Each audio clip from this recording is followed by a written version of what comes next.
Hi everyone, I hope you're okay, and I hope that the videos we keep uploading are helping you out. On this video guys, we will be tackling calculations on equilibrium constant. But before we start guys, please do share the video to your peers. I believe that a thing or two that I'll mention here will help them immensely. And please guys, do help us grow the channel by just subscribing. Okay, we are told that hydrogen iodide gas is allowed to decompose in a 5 cubic decimeter closed container at a temperature of 425 degrees Celsius according to the following balanced equation. Okay, we do have our decomposition reaction, and this type of reaction is also endothermic.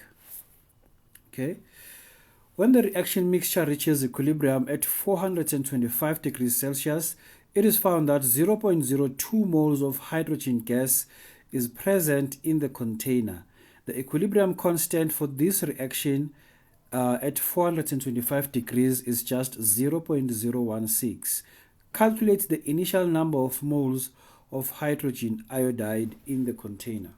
Okay, right now guys, we are given the equilibrium constant, so we don't have to calculate it. Are you together? However, we must use it to calculate the initial number of moles of our hydrogen iodide. Okay, yes guys, we are still going to use our table over there. We have hydrogen iodide. We also, let me write towards the left just to create more space. Okay, that's 2Hi,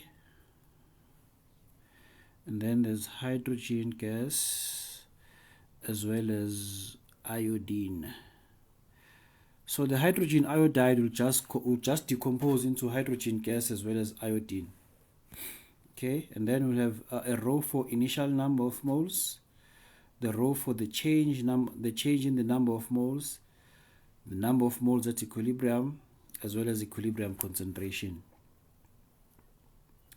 So this is just initial moles, the change in the number of moles, and then the equilibrium moles, and then the equilibrium concentration. The equilibrium concentration. All together.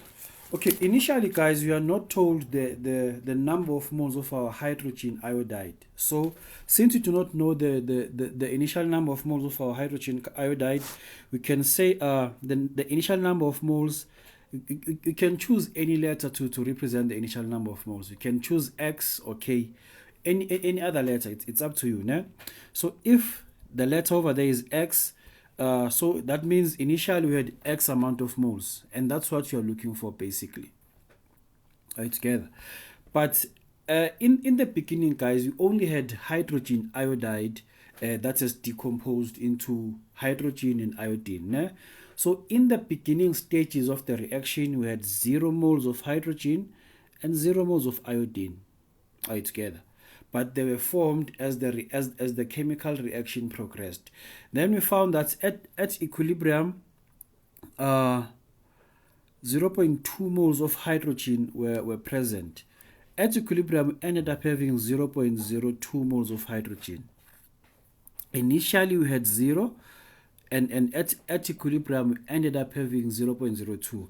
That means we have produced 0.02 moles, the 0.02 moles of hydrogen, right? So after, guys, we have found the number of moles of hydrogen that were produced, we can therefore find the number of moles of hydrogen iodide that were used, as well as the number of moles of iodine that were used, that were produced rather. Okay, I know that I need 2 moles of hydrogen iodide. Okay, let me write over here. I know I need 2 moles. I need 2 moles of hydrogen iodide just to produce a single mole of hydrogen. But now I did not produce 1 mole, I only produced 0.02 moles of hydrogen. I want to know how much of the hydrogen iodide have I used to produce 0.2 moles of hydrogen. I'll just cross multiply. 1 multiplied by X, that will be X, and then 2 multiplied by 0.02, that's just 0.04. All right, together. So the X represents the number of moles that were used for hydrogen iodide to produce 0.02 moles of hydrogen. So I simply used 0.04. Now I want to find out the number of moles of iodine that were produced. For me to produce 1 mole of hydrogen, I must also produce the 1 mole for iodine as well. So if I have produced 0.02 moles of hydrogen, I want to know how many moles of iodine have I produced. Just cross multiply, and then X will simply be equal to 0.02. So that means now, guys, I've only produced 0.02 moles of iodine. I used my hydrogen iodide to produce both hydrogen and iodine. Are we together? Okay, now let's find out how many moles do we have at equilibrium. Initially, we had X amount of moles for hydrogen iodide. Then at equilibrium, we'll simply have X minus 0.04 at equilibrium. Are we together? But for iodine, initially we had 0, but we produced 0.02.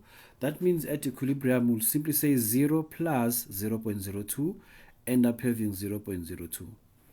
After finding, guys, the number of moles at equilibrium, we can therefore go and calculate the volume. Remember that the volume, guys, was given to us as 5 cubic decimeters. So I'll just divide the concentration by 5. Rather, the number of moles at equilibrium by 5 for me to find the concentration, right? So over here, I'll simply have X minus 0.04 all over 5. And then over there, I'll simply have 0.02 divided by 5. 0.02 divided by 5. That will just give me 0.004. The same amount here, 0.004. Are you together? But what do I know? I know that the equilibrium constant is basically the concentration of products all over the concentration of reactants raised into their stoichiometric coefficients. So it's the concentration of iodine as well as the concentration of hydrogen all over the concentration of hydrogen iodide to the power 2. Why? Because the stoichiometric coefficient for hydrogen iodide is 2. The Kc value was given to us as 0.016. Let me confirm, yes. And then over here, I just said 0.004 multiplied by another 0.04 all over. The concentration of my hydrogen iodide is just X minus 0.04 all over 5 all squared. Are you together? So that's basically 0.016 being equal to, I simply have 0.004 squared divided by X minus 0.04 over 5. That is squared as well. I can just take the square root on both sides. The square root of 0.016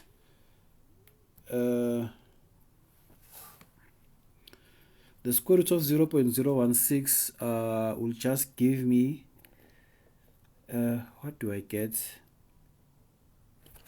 0.1265, yeah, 0.1265. And then at the top, I'll be left with 0.004. At the bottom is just X minus 0.04 rather, all over 5. All I have to do, guys, is to solve for X. By solving X, I just need to isolate X. That's all that I need to do. But whenever, guys, I'm dealing with fractions, I want to have whole numbers divided by whole numbers. Not these things of finding a fraction within a fraction. Né? For me to remove this 5 over there, I just need to multiply the top and bottom by my LCD. I'll have 0.004 multiplied by 5. This will just give me 0.02 divided by X minus 0.04. This is still equal to 0.1265. Are you together? But guys, I don't like rounding off before the final answers. Let's just do this, just to prevent rounding off before the final answer. Let's write this thing as the square root of 0.016. The square root of 0.016.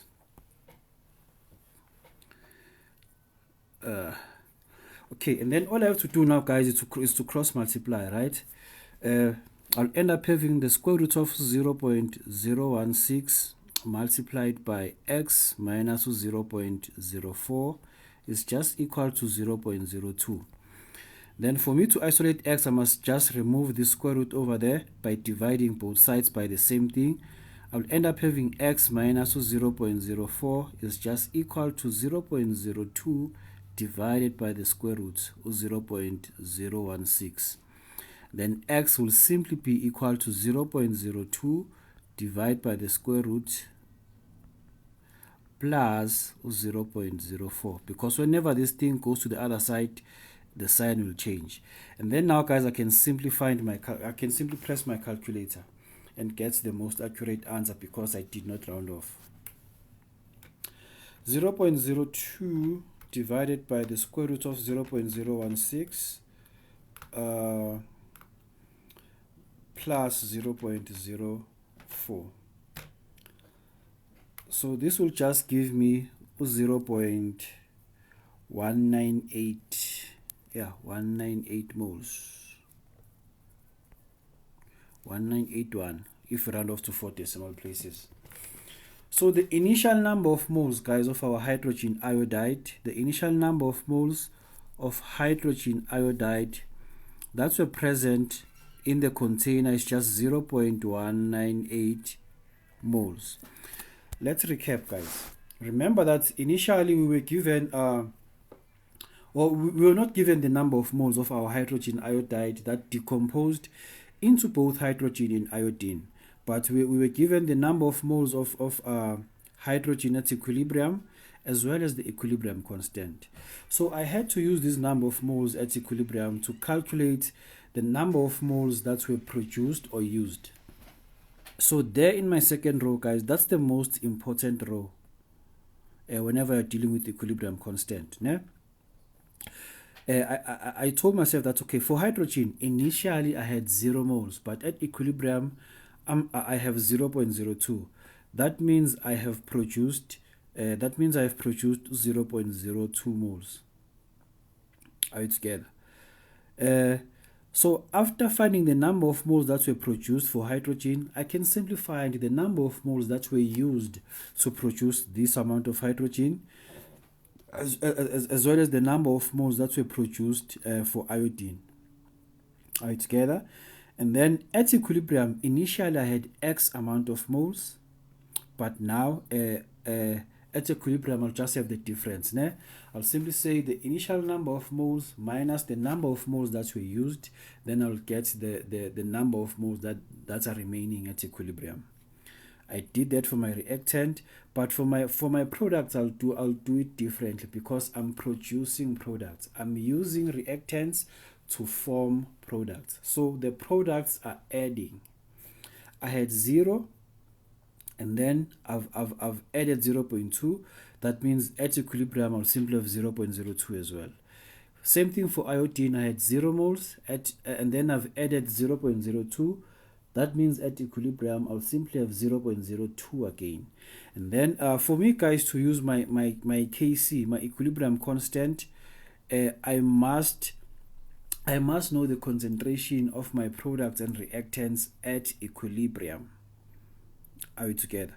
So I had to find the concentration at equilibrium by simply dividing the number of moles I have by 5.